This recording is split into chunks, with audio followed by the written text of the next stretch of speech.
আসসালামু আলাইকুম। লার্নফ্লুয়েন্সি চ্যানেলের পক্ষ থেকে তোমাদের সবাইকে স্বাগতম এবং আমন্ত্রণ জানাচ্ছি আজকের এই ক্লাসে। আজকে আমরা আলোচনা করব নবম শ্রেণীর বার্ষিক পরীক্ষার সিলেবাস অনুযায়ী তোমাদের ইতিহাস ও সমাজবিজ্ঞান বইয়ের দশম অধ্যায়ের অন্তর্গত তোমাদের বইয়ের 161 পৃষ্ঠা জুড়ে যে ছকটি রয়েছে আমরা আজকে সেটি সমাধান করব। চলো আলোচনাটি শুরু করা যাক। শুরু করছি পরম করুণাময় মহান আল্লাহ তাআলার নামে।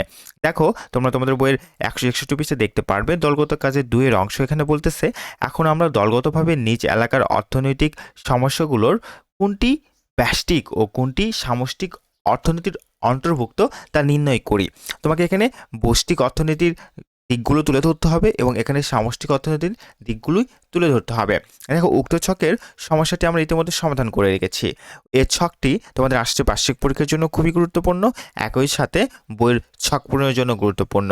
দেখো আমরা এখানে ব্যষ্টিক যে অর্থনীতি রয়েছে লিখেছি: 1 স্বল্প মজুরি, 2 বন্যা, 3 স্বল্প পুঁজি, 4 অউন্নত কৃষি ব্যবস্থা, 5 দুর্বল বাজার কাঠামো, 6 স্বল্প উৎপাদন।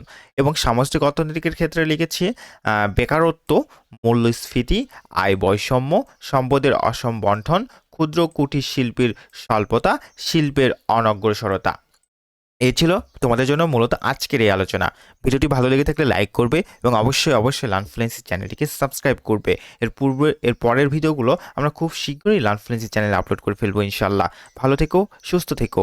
আসসালামু আলাইকুম।